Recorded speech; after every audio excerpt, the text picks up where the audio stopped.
রমজানেতে জন্ম তোমার, মারহাবা কন্যা, রমজানেতে জন্ম তোমার পহেলা সেই রজনী, রমজানেতে রাখলা রোজা কোনো কিছু খাওনি, রমজানের ওই রোজা রেখে প্রমাণ হলো লাসানি, তোমারই নামের গুণে আগুন হইয়া যায় পানি।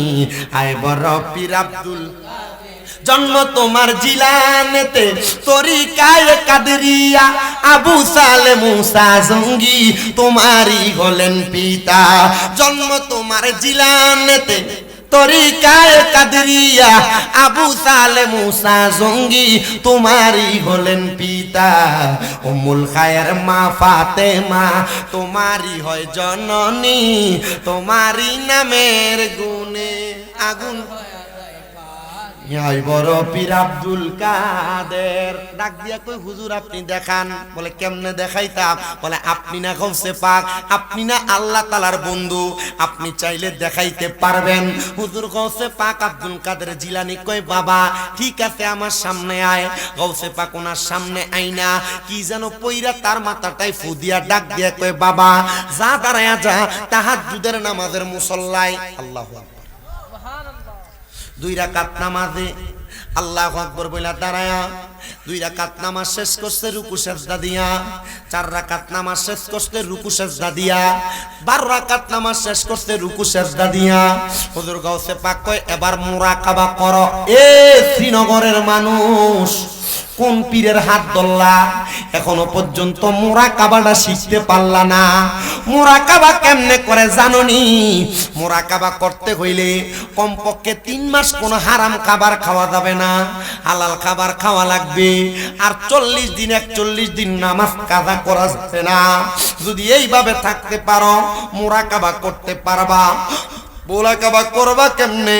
আসরের নামাজ আদায় কইরা ডান হাতের তালুটা ডান গালের সাথে লাগায়া মিমের আকার কইরা পাটি বাঁকা কইরা পশ্চিম দিকে মুখ দিয়ে উত্তর দিকে মাথা দিয়া চোখটা বন্ধ করবা। যে বিষয় জানতে চাইবা আল্লাহ তাআলা মুরাকাবায় তা জানায়া দিব। তোমার সন্তানের বিয়া হয় না কেন? তোমার ব্যবসায় বরকত হয় না কেন? তোমার অভাব যায় না কেন? যা জানতে চাইবা আমার আল্লাহ তা জানায়া দিব। মুরাকাবা করবা। মুরাকাবা গাউসে পাক কয় বাবা এবার মুরাকাবা করো। ওই সন্তান মুরাকাবা করতে দাঁড়ায় গেছে। মুরাকাবা করে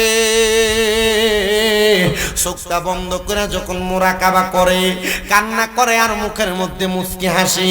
গাউসে পাকের কদম গুলাতে যায় ধইরা ডাক দিয়া কই ওগো হুজুর বড় পীর গাউসে পাক আব্দুল কাদের জিলানী আপনার কদমে ধরে আমি আবদার জানাই। হুজুর গাউসে পাক আমি মুরাকাবা কইরা যেই জিনিস দেখছি গো আমার জীবনটা ধন্য হয়ে গেছে। কি দেখছো রে? কি দেখছো? হুজুর আমি দেখছি আমার মা জননী সুন্দর সুন্দর জান্নাতি খানা নিয়ে বইসা রইছে। এ আব্দুল কাদের জিলানী এটা কোনো দুনিয়ার পাওয়া না। আমি আমার মারে জিজ্ঞাসা করলাম মা এই জান্নাতি খাবার পাইলেন কেমনে? কয় এমনে পাই নাই রে, এমনে পাই নাই। মাগো কেমনে পাইছেন জানতে চায়। বলে একমাত্র তুমি সন্তান কামেল হওয়ার কারণে আল্লাহ তাআলা আমার জান্নাতি খানা দান করে দিছে।